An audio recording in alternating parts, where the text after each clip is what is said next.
నమ్మకం కూడా ఉంది. మూర్తి గారి స్ఫూర్తి ఉంది. ఈ ఇన్స్టిట్యూట్ని బ్రహ్మాండంగా చేస్తారని చెప్పి ఆశిస్తున్నాం. వెంకటేశ్వరరావు గారు ఆయన జీవితమే ఒకసారి కానీ చేసుకుంటే ఆయన చెప్పినట్టు ఆయన ఒక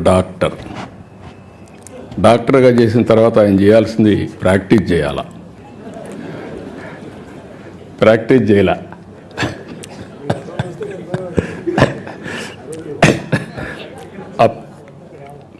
మంత్రిగా ఉండి డాక్టర్గా ప్రాక్టీస్ చేశాడు, అది వేరే విషయం. ఆయనకు మెడికల్ అండ్ హెల్త్ మినిస్టర్ ఇస్తే ఈయన ప్రాక్టీస్ చేశాడు, కానీ డాక్టర్గా చదివినప్పుడు చేయలేదు, అది నేను చెప్పేది. కానీ డాక్టర్గా చేసి సినిమాలు తీశాడు. అంటే ఒక జీవితంలో ఏ విధంగా ఉంటాయనేది ఒక ఎగ్జాంపుల్. 5 సార్లు అసెంబ్లీలో మినిస్టర్గా, ఎమ్మెల్యేగా ఉండి, మంత్రిగా ఉండి, ఒకసారి లోకసభ, ఒకసారి రాజ్యసభలో మెంబర్గా ఉండి, ఇలాంటి ఆలోచనలు చేసేవాళ్ళం ఇప్పుడే వెంకయ్యనాయుడు గారు చెప్పినట్టు తిరగాలని ఆలోచిస్తాం తప్ప మళ్ళీ పుస్తకాలు చదవాలని ఆలోచించాం. తిరగడానికే సరిపోతుంది, అది ఒక వ్యసనంగా తయారవుతుంది. ఇప్పుడు వెంకయ్యనాయుడు గారు ఉండలేరు. ఆయన అంటున్నాడు నేను రిటైర్ అయినాన్ని, కానీ రిటైర్ కాలా.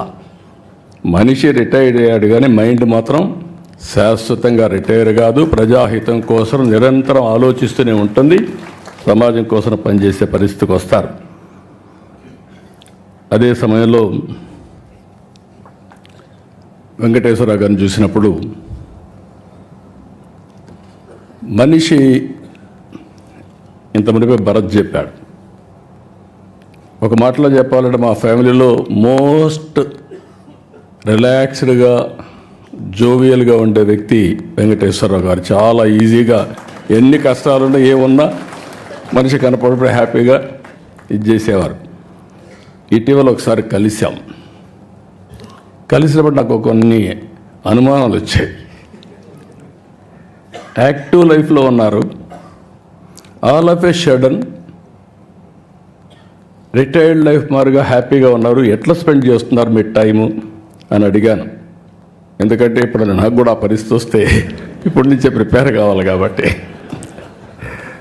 ఆయన ఒకటే చెప్పాడు, చాలా హ్యాపీగా ఉన్నాం. నిద్రలేస్తే బ్యాడ్మింటన్ ఆడుకుంటాం, వచ్చిన తర్వాత మనవరాళ్ళు మనవాళ్ళతో ఆడుకుంటా, అక్కడి నుంచి కసపు గాసిప్ ఎవరిన ఫ్రెండ్స్ వస్తే చేసుకుంటూ ఉంటాం. మళ్ళా ప్యాక్ ఆటకు పోతాడు. మధ్యాహ్నం అయితే ప్యాక్ ఆటకు పోతా. ఆడొక 2 గంటలు ఆడితే మైండ్ స్టిమ్యులేట్ అవుతుంది. హ్యాపీగా వచ్చి నిద్రపోతాను. What a wonderful life.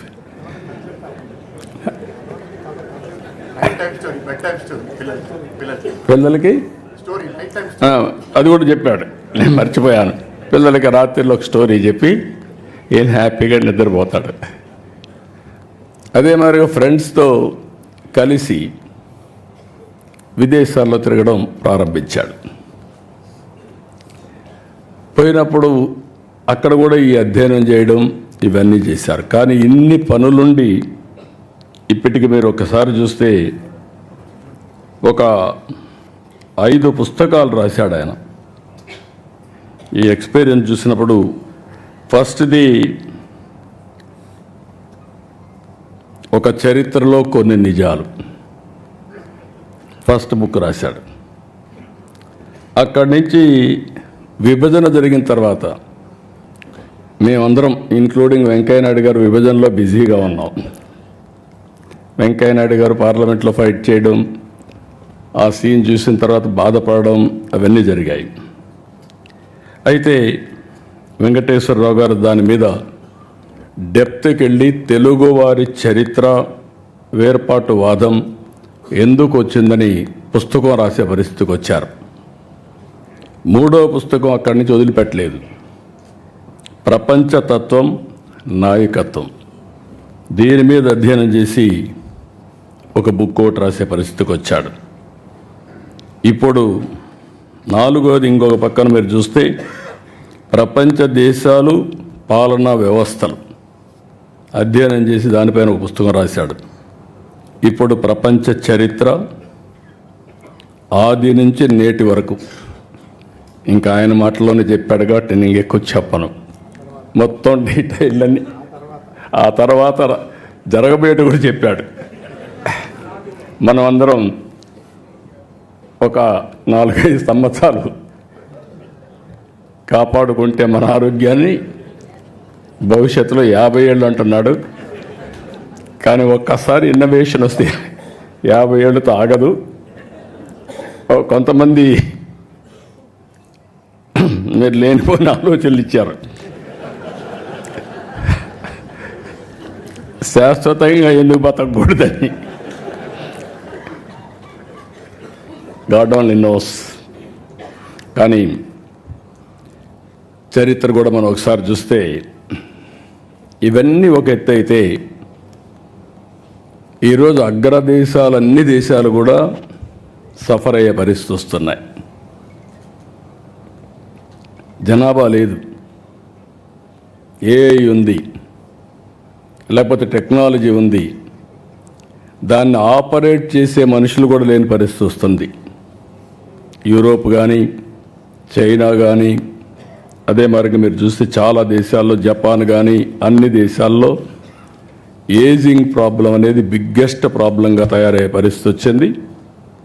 మనం అందరం అదృష్టవంతులం, భారతదేశం వరకు ఈరోజు ఎగ్జామ్ట్ చేసే వచ్చింది. ఏదైతే ఐఎమ్ వెరీ ప్రౌడ్, నేను ముందుకు కూడా చెప్పాను. ఒకసారి నిర్మలా సీతారామన్ గారు చూసినప్పుడు ఆవిడ యొక్క ప్రస్థానం, వెంకటేశ్వరరావు గారు చరిత్ర రాస్తున్నారు, పక్కనుండే నిర్మలా సీతారామన్ గారు చరిత్ర సృష్టించడానికి శ్రీకారం చుట్టారు. ఇది ఒకసారి మనం చూసినప్పుడు, వారి ప్రస్తావాన్ని చూసినప్పుడు, ప్రయాణం చూసినప్పుడు నాకు అనిపిస్తుంది, నేను ఎప్పుడూ చెప్పేవాడిని, మగవాళ్ళ కంటే మహిళలు బాగా సమర్థవంతంగా పనిచేస్తారని. మా వెంకటేశ్వర గారు ChatGPT కొట్టి ఆయన పుస్తకం ఏ విధంగా ఉంది రేటింగ్, అది వాస్తవం.